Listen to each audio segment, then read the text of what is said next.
Энэ удаагийнхаа бичлэгээр 2019 оны аимшигын триллер төрлийн Bloodlust Beauty киног товчлон ярьж өгөхөөр сонголоо. Машин авах уу эсвэл солих уу гэж эргэлзэж байгаа бол анхаараарай. Очин финанс нь автомашины лизингийн урамшуулалт хөтөлбөрөөр зарласан байна. Тухайлбал анхны машин авч байгаа бол 500 мянган төгрөгийн буцаа олголт. Мөн унаж яваа машина урьдчилгаанд тооцсон барьцаалах боломж. Дээр нь бүр хосороо гадаад дайлах эрхч багтжээ. Хамгийн амархан нь гэвэл очин финанс нь томоохон автомашины төвөд дээр салбартай тул тусгайлан салбар хайх шаардлагагүй.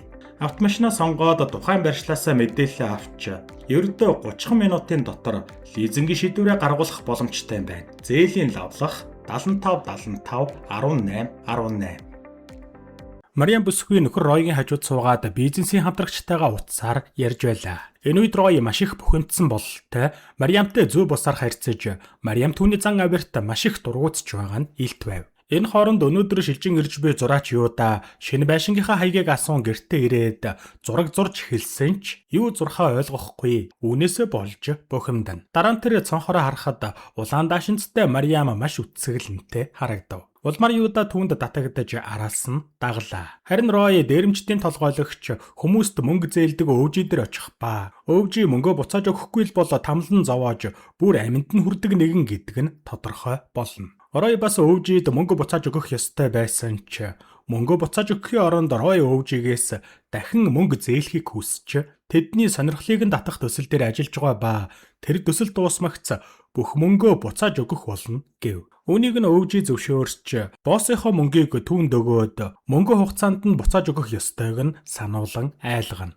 Харин Мариам эцгийнхээ булшинд очиж аавыгаа дурсаад уйлж байв. Үүний дараа тэрээр гэрлүүгээ явхад Юуда араас нь даган очиж түүнийг нууцаар зурж эхэллээ. Учир нь Мариам шиг үцэглэнтэй бүсгүй түүнийг зураг зурхад хамгийн ихээр урам зориг өгчээ. Гэтэл Мариам түүнийг хөрөг зурж байгааг нь хараад гэнэт түүн рүү очиход Юуда баг зэрэг айж сандрана. Мариам түүнээс зөвшөөрөл авалгүйгээр яагаад өөрийнх нь хөргийг зураад байгааг асуув. Юуда түүнээс уучлалт гуйж өөрийгөө зураач гэдгээ хэлэн зураг зурах ямар ч санаа олдохгүй байсан тул түүнийг хараад зурхад зурганд нь төгс сүнслэг нөлөө үзүүлж байгааг мэдэрсэн гэдгээ хэлнэ. Улмаар Мариам түүнийг уучлж болон өөрийнхөө зургийг зурулахыг хүсэхэд Юуда зөвшөөрлөө.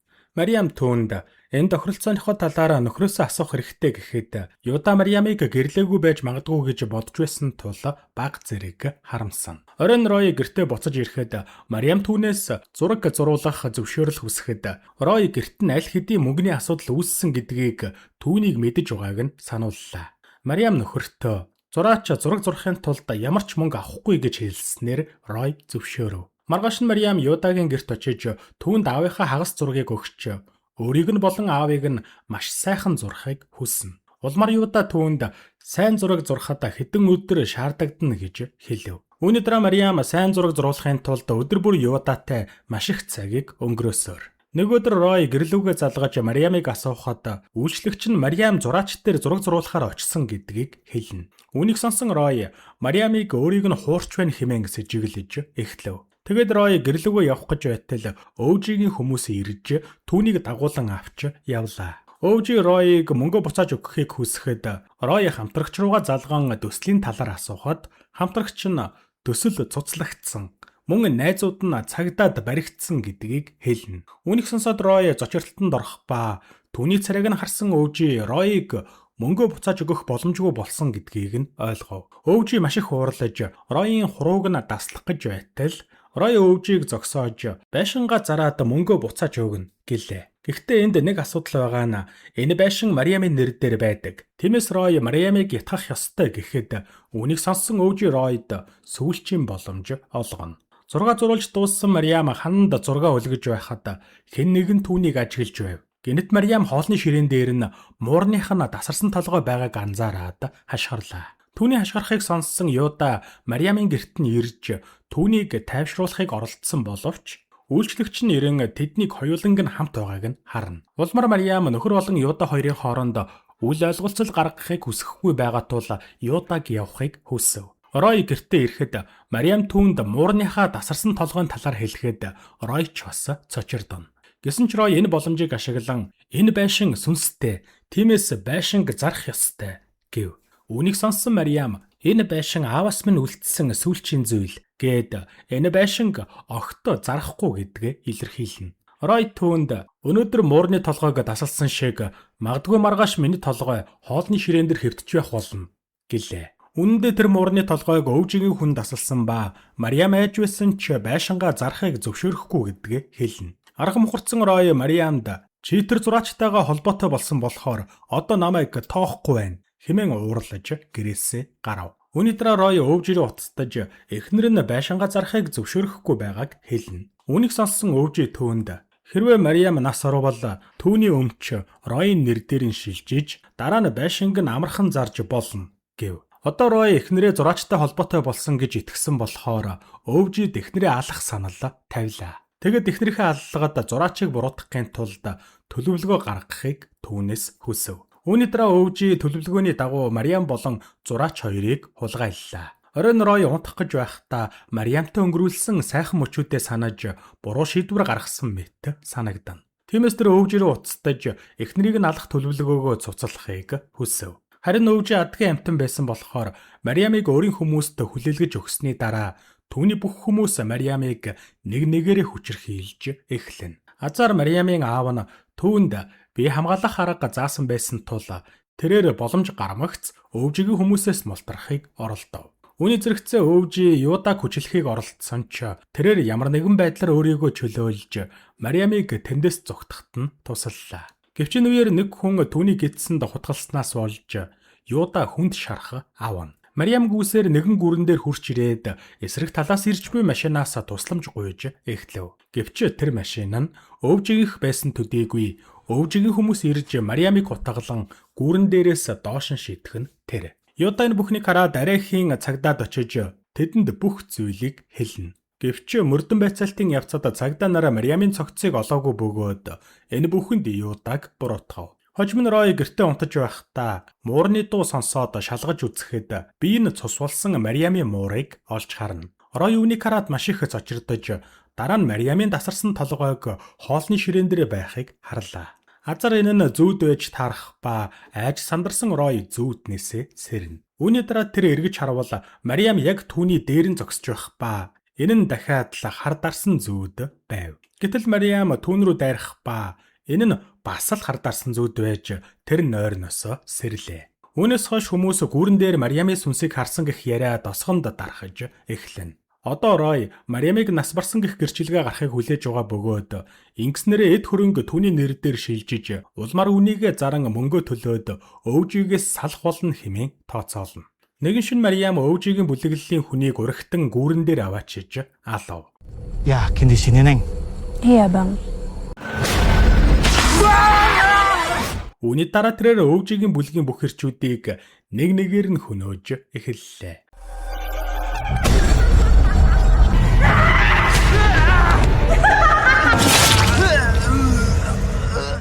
Харин Юда зүудэндээ Мариам өөрийг нь хөнөөж байгааг хараад маш их айна. Маргааш өглөө нь Мариамын шөнө хөнөөсөн хоёр хүний цогцос гүүрэн дээр дүүжлэгдсэн байхыг бүгд харлаа. Өвжигийн бүлэглэлийн хүмүүс маш их айцгах ба өвжи хүмүүстэй өөрийгөө сүнсэнд итгэдэггүй. Тиймээс тэднийг айх шаардлагагүй гэв. Нөгөө талд Мариам өгснийхээ дараа өшонзон тээсэн хүчрхэг сүнс болсон. Тэр бүх хүмүүсийг хөнөөж өшөөгөө авч байна хэмээн тосгоны хүмүүс Юдад хэлнэ. Харин Юда Мариамыг маш сайн бүсгүй байсан. Ийм зүйл хийж чадахгүй гэдэгт итгэлтэй байлаа. Мариам дахин өвжигийн залуусыг үргэлжлүүлэн хөнөөсөөр.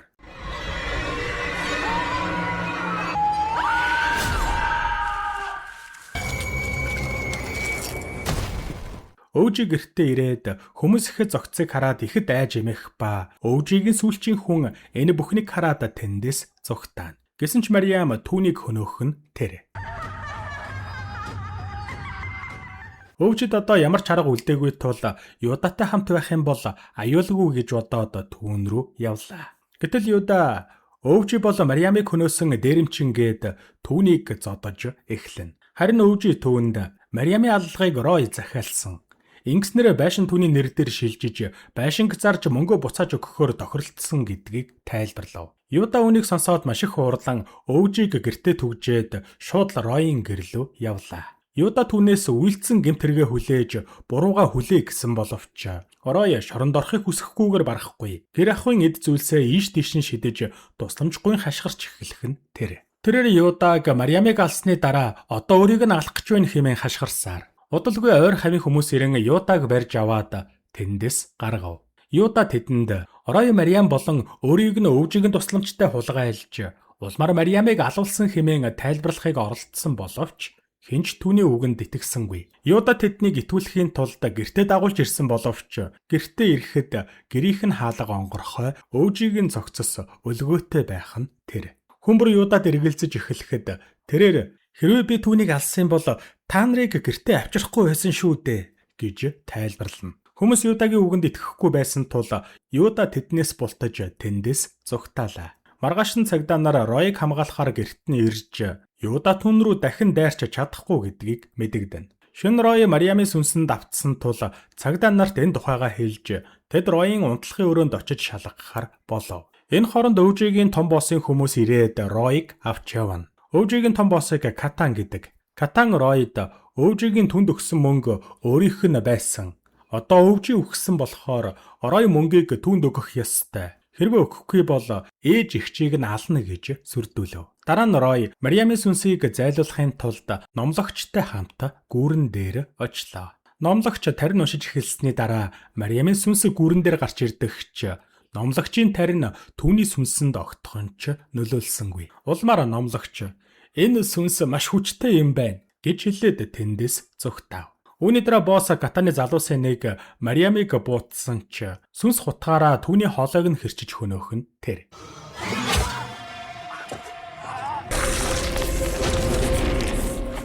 Энэ бүхнийг хараад Рой маш их хайж Мариамаас уучлалт гуйж эхлэв. Үүнтэй зэрэгцэн Юда хурч ирээд Мариамыг үхээгүй гэдгийг нь мэдж байгаа. Мөн Мариамын бүхнээс өшөөгөө авахар төлөвлөж байсан байшинг нь харсан. Мариамын аав нь тусгай хүчний командлагч байсан гэдгийг мэдсэн гэдгээ хэлэх нь тэр. Аав нь тусгай хүчний командлагч байсан болохоор Мариамд бие хамгаалах арга техникийг зааж өгчээ. Энэ бүхнийг сонсон Рой Мариамаас уучлалт гуйж түүнийг Юдатай холбоотой болсныг нь мэдээд өөрийгөө хянаж дийлэлгүй хоёуланг нь алах төлөвлөгөө гаргасан гэдгээ тайлбарлана. Тэгээд Рой сүүлдээ алдаагаа ухаарч өвжийг энэ бүхнийг зогсоо гэж хэлсэн ч тэр үед хэтэрхий оройтсон байсан гэв. Юда түүнд Мариам тэр хоёрын хооронд юу ч байгаагүй. Харин Мариам нөхрөө үргэлж хүндэлдэг байсан ба Ройг хуурах тухай огтхонч бодож байгаагүй гэдгийг нь хэлнэ. Үүнийг сонсон Рой Мариамаас дахин уучлалт гуйхад Мариам уйлан хутгаа буулгалаа. Рой түүнийг тэврэн тэд амьдралаа дахин эхлэх болно гэж хэлэхэд удалгүй Катаны хүн ирэн Юда руу дайран түүнийг хөнөхөөс өмнө Мариам хутгах шидэж түүнийг хөнөөнө. Гэтэл Рой араас нь ирээд Мариамыг хутгалж түүнд хайртай боловч гэр бүлийнхнийх нь амь насанд аюул тулгараад байгаа тул гэр бүлээ аврахын тулд үүнийг хийх ёстой гэдгээ хэллээ. Гэтэл Юда газурсан мэт маш их уурлан чулуу шүрэн авч Ройн толгойроо зохиж хөнөөнө. Улмаар Мариам Юдагийн гар дээр нас барсны дараа Юда цогцсыг гүүрний доорх гол руу хаяж цагдаад бууж өгснөөр тэрээр шоронд хоригдов. Энэ бүхний дараа Катан Мариамын байшинг эзэмшдэг болсон нь тодорхой болно. Харин одоо Мариам жинхнээсээ сүнс болж Катаныг болон хүмүүсийг нь хөнөөх нь тэр. Мөн өвжи сүнс болон гүүрэн дээр гарч ирэн хүмүүсийг айлгаж эхэлснээр кино төгсдөг.